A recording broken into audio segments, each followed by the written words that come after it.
Hi everyone, welcome to another video. If you're new to my channel, my name is Stephanie.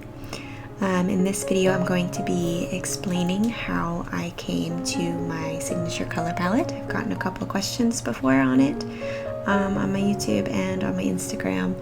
So I wanted to, in this video, show you how I went about finding my colors and show you an easy way that you can do it yourself.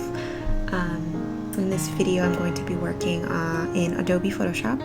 If you don't have Adobe Photoshop or don't have access to it, fear not.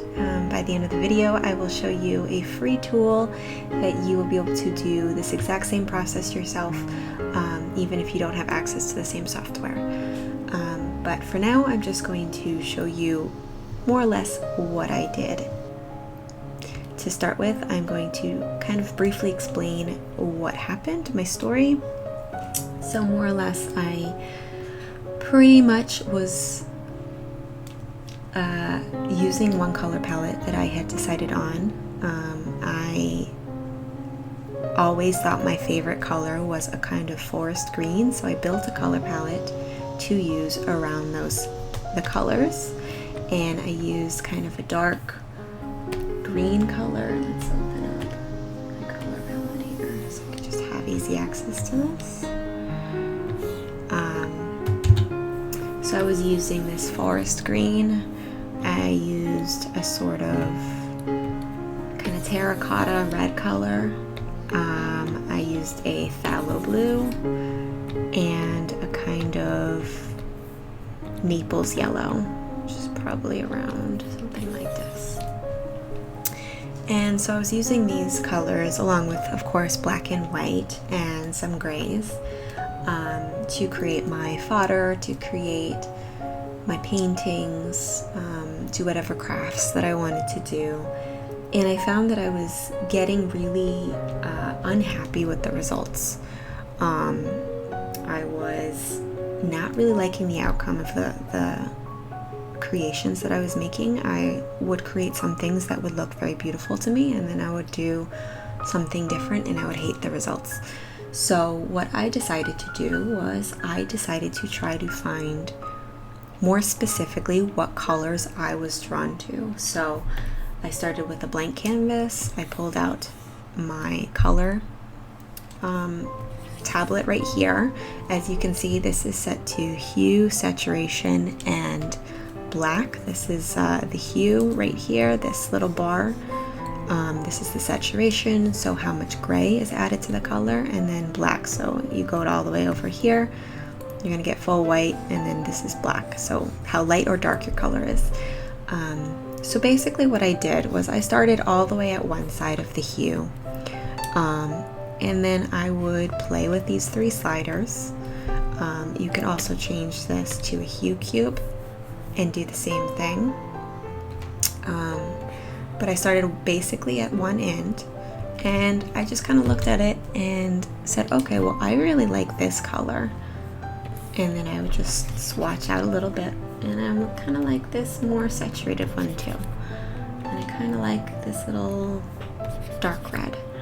And then I would move, and when I felt satisfied, I would move it a little bit. I was like, okay, these are some more orange tones. I like this one.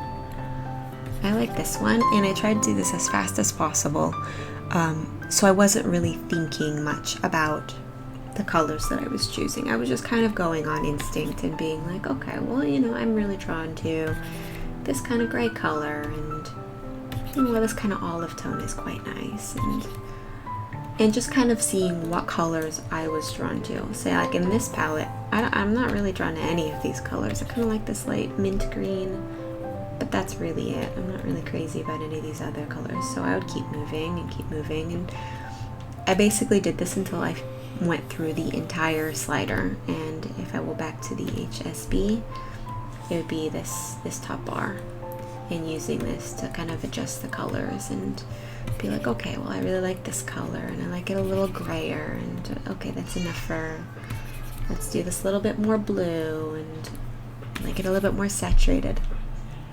And I like this dark one. So I basically did this for this entire slider. It took me maybe about a half an hour. But then when I was done, I ended up with this.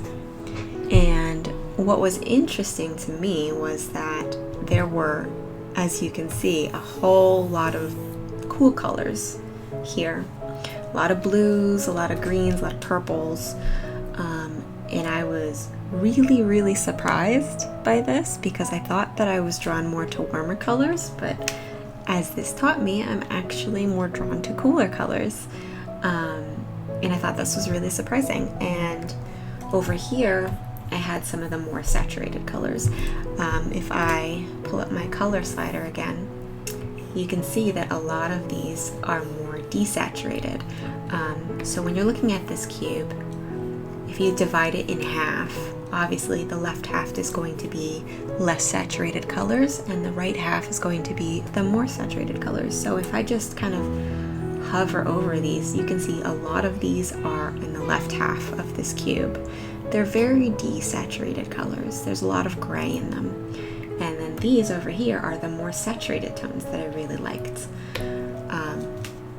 So it was really interesting and a very big learning curve for me about what my favorite colors are. And I actually learned that this color right here, this kind of periwinkle blue, kind of not quite purple, not quite blue color, is actually my absolute favorite out of all of these.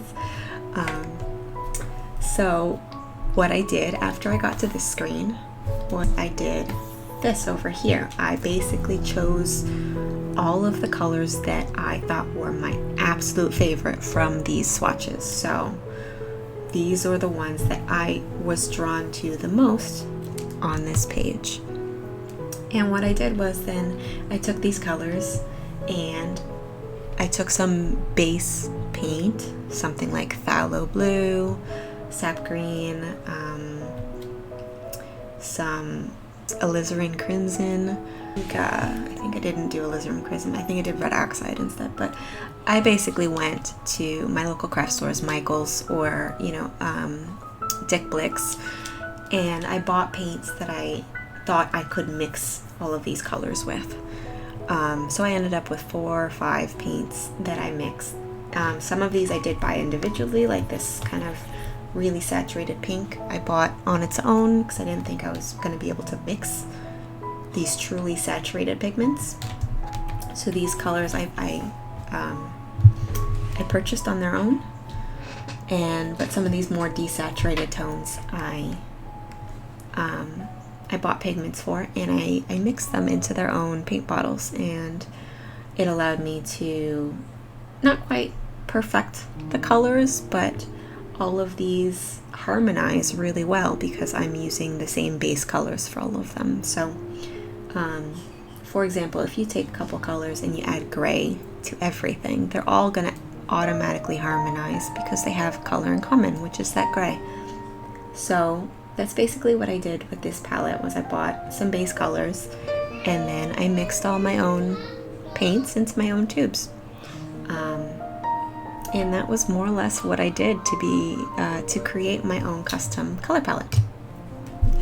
And if you'd like to do this at home but you don't have access to Adobe Photoshop, you can use this tool right here. This is canva.com/draw. If you don't have a Canva account, you might have to sign up, I'm not sure, but it is free. And you just click on Use Draw and a new page will come up, and essentially it's like an online Photoshop, and you can do this exact same process. You can click on this color wheel here, you can click Add a New Color, and you've got the same hue slider right here with that hue cube that I was telling you about. And so, divide it in half. The left side will be more gray colors, the right side is more saturated. So I could be like, oh, I like this color, let's swatch this here. And then it actually will save your colors too. So this is a pretty cool tool, and it might take a little bit more time if you're using a mouse because you have to draw, and it might be a little awkward, but you can essentially do the exact same process that I did, and just swatch out all your colors. Usually it has a download. I'm assuming you would share and then download here, so you can download your finished page, and then use that as reference for your own color palette. You can buy those colors, mix them however you want to do it. But that's more or less what I did to create my color palette. So I hope this video was helpful. If you like it, please leave a comment, like, subscribe, share it with your friends. And I hope you create a color palette that really resonates and vibrates with your energy and how you like to make art. And I hope this helps. So that's it for now, and I'll see you in my next video. Bye!